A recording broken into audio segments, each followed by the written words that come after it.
Question है।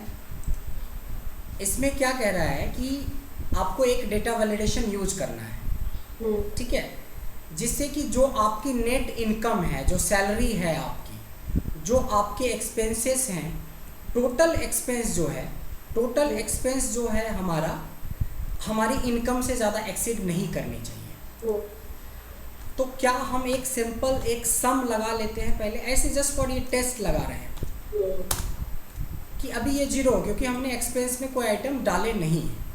तो मैंने रेंट 25,000 रुपये डाला, फिर मैंने 10,000 रुपये फूड के ऊपर डाल दिया, फिर मेडिसिन के ऊपर 5,000 रुपये डाल दिया, 40,000 पहुंच चुके हो। 15,000 की आपने शॉपिंग करी, तो भी ये बढ़ता ही जा रहा है, क्योंकि कोई वैलिडेशन यहाँ पे आपने नहीं लगाया। जितनी मर्जी उतनी डाल दो, ये बढ़ता चला जा रहा है।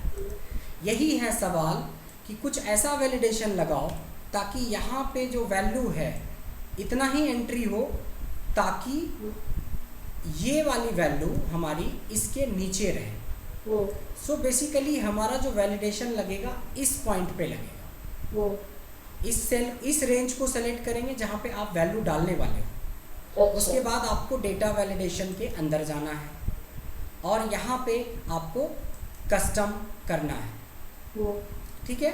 कस्टम में लिखना है कि इक्वल टू सम ऑफ कौन सा, ये वाला रेंज, यही रेंज में आप डालोगे ना आप। इसको मैंने फ्रीज कर दिया, क्यों किया ये तो समझ में आ ही गया होगा। फ्रीज मतलब ताकि वो मूव ना करे। फ्रीज बताया था, मुझे नहीं आता है सर। तो ये समझ लो फिलहाल कि मूव ना करे, डेटा रो वाइज या कॉलम वाइज मूव ना करे। इस पे सेल रेफरेंस, जब हम लोग वी लुकअप को बहुत अच्छे से पढ़ेंगे तो वहाँ पे सेल रेफरेंस चैप्टर पढ़ेंगे बहुत।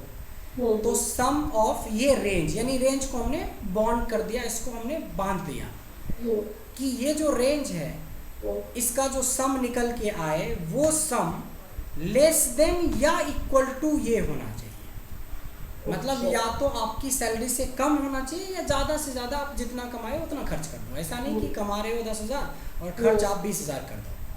तो ये हमारा हो गया। और इसके ऊपर आपको डी को भी फ्रीज कर दो।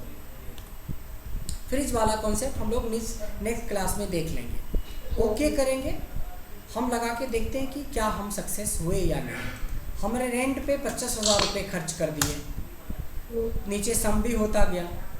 आपने फूड पे 10,000 रुपये खर्च कर दिए, 35,000 हो गया। मेडिसिन पे 2,000 रुपये खर्च कर दिया आपने, 37,000 हो गया। शॉपिंग पे 5,000 रुपये आपने खर्च कर दिए, 42,000 खर्च कर चुके हो। और 5,000 रुपये आपने और मूवी पे भी खर्च कर दिया।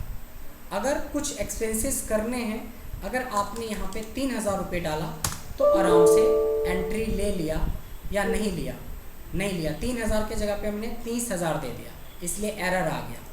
अगर मैंने 3,000 दिया होता तो कोई दिक्कत नहीं था। देखो 3,000 तक में कोई एरर नहीं है, लेकिन एक जीरो मैंने ज़्यादा दे दिया। एक बार दोबारा दूसरे डेटा डाल के देखते हैं कि अगर मैं रेंट 20,000 रुपये दे रहा हूँ, फूड पे भी मैंने 15,000 रुपये खर्च किए, मेडिसिन पे भी मैंने 5,000 रुपये खर्च कर दिए, शॉपिंग में मैंने 10,000 रुपये खर्च कीजिए। बेसिकली जितना आपने इनकम किया उतना तो आप एक्सपेंस कर चुके हो। अब चल गए मूवी देखने, अब वहाँ पे 1,000 रुपये के एक ही टिकट, चलो 500 रुपये के 2 टिकट थे, आप एंटर करोगे तो वॉलेट में तो पैसा है ही नहीं।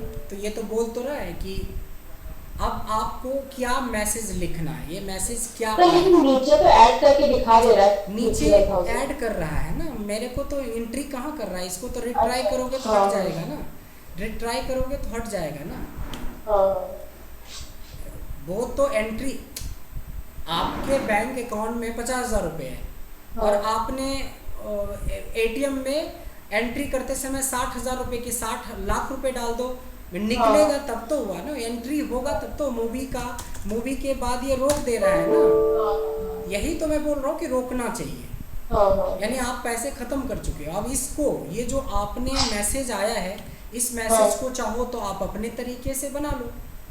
जब एंट्री करते करते कुछ आ जाए तो यहाँ पे मैसेज डाल दो कि अब आप डाल दो कि इनसफिशिएंट बैलेंस, क्योंकि अब आप खर्च नहीं कर सकते हो। You don't have enough money to expense, expense ही होता है ना? So spend. क्या है? So you don't have enough money to spend. Spend, spend, SPEND.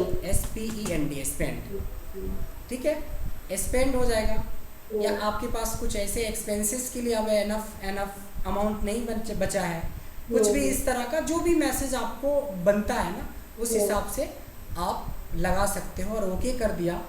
Okay करने के बाद की स्थिति मैं दिखाता हूँ। आपने रेंट ही ले लिया 40,000 रुपये वाला, या EMI भरने लगे 40,000, खाना भी 10,000 रुपये का खा गए, मतलब सैलरी तो नील हो चुकी है, आपको पता है। अब आपका अचानक तबीयत खराब होता है और 1,000 रुपये आपकी ज़रूरत पड़ेगी, मैसेज आ जाएगा you don't have enough money to spend. ये तो मैसेज है, आप कुछ भी तरीके से this expense is not allowed, कुछ भी ले सकते हैं। ये तो एक कस्टमाइज करके बना सकते हो। बट ये क्वेश्चन भी पूछा गया था, हमारे एक स्टूडेंट का सिलेक्शन हुआ था, तो उसमें हमने ये क्वेश्चन डिस्कस किया था। उसका इंडिया मार्ट या जस्ट डायल में एक कोई कंपनी थी, दोनों में से कोई कंपनी, वहाँ पे सिलेक्शन हुआ था। एक लड़की थी, उसमें इस तरह का ही क्वेश्चन पूछा गया। मतलब इस तरह का मतलब सेम यही नहीं हो सकता है कि यहाँ पे हेडिंग कुछ और हो, बट यही था कि आपके पास इतना आइटम है, इतने अमाउंट है, आपको एक्सपेंड ऐसे करना है, एक्सपेंसेस में आपको ऐसे ऐसे एक्सपेंस करने हैं, एक्सपेंस के बाद अगर एनफ मनी नहीं होता है तो आपको अलाउ नहीं करवाना है, समथिंग लाइक दैट। तो आप इस तरीके से लगा सकते हो। तो ऐसे ऐसे सवाल आप अगर बनाते हो 100 या 200, तो हमें नहीं लगता है कि आपको कोई इंटरव्यू में कोई रोक पाएगा। किसी HR की बस की बात नहीं है, क्योंकि HR बेचारे को, HR को भी इतना पता नहीं होता, या टेक्निकल वाले को भी इतना नहीं पता, जो जिसको कि स्पेशली टेक्निकल राउंड होगा ना, उनको भी शायद इतना नहीं पता होता है। क्योंकि मैं तो चेक करता रहता हूँ, ऐसे कई सारे जगह पे होते हैं जो हमारे स्टूडेंट बोलते हैं जाके कि सर मैंने ऐसे किया, तो ऐसे करके चेहरा देख रहा था कि ये कैसे बना दिया, मतलब कुछ नया ट्रिक में हमने बना दिया, कुछ कॉम्प्लिकेटेड सॉल्व कर दिया, तो कैसे कर दिया। वो एक्सपेक्ट कर रहा था इंडेक्स मैच, मैंने कुछ और लगा दिया, मैंने रिवर्स लुकअप लगा दिया, तो वो तो एक्सपेक्ट ही नहीं कर रहा था। इसी तरह से हो सकता है, क्योंकि वो भी तो इंसान ही है जो इंटरव्यू आपका ले रहा है, वो मास्टर नहीं है ना कोई, वो कि एक्सेल का माइक्रोसॉफ्ट से वो आया है दूध बन के। कोई जरूरी नहीं है कि कुछ सवाल के जवाब मैं भी नहीं दे सकता हूँ, वो भी नहीं दे सकता। बट सवाल ये उठता है कि अगर जिस लेवल की मैं बात करता हूँ उतना अगर आप कर लेते हो थ्रू आउट, तो कोई इंटरव्यू नहीं है कि जिसमें आप 10 में से 8 या 9 सवाल नहीं बना के आएंगे। और 8 और 9 सवाल बनाने का मतलब है सिलेक्शन पक्का है। 80-90% सॉल्व कर देंगे आप, तो पक्का आंसर आ जाएगा, आपको पक्का आपकी सिलेक्शन हो जाएगी। तो इसके ऊपर आपको ज़्यादा से ज़्यादा फोकस करना है असाइनमेंट वाला पे। और असाइनमेंट तभी बनेगा आपसे जब आपका बेसिक सारा चीज़ क्लियर हो, ठीक है। तो इसके ऊपर आपको फोकस करना है।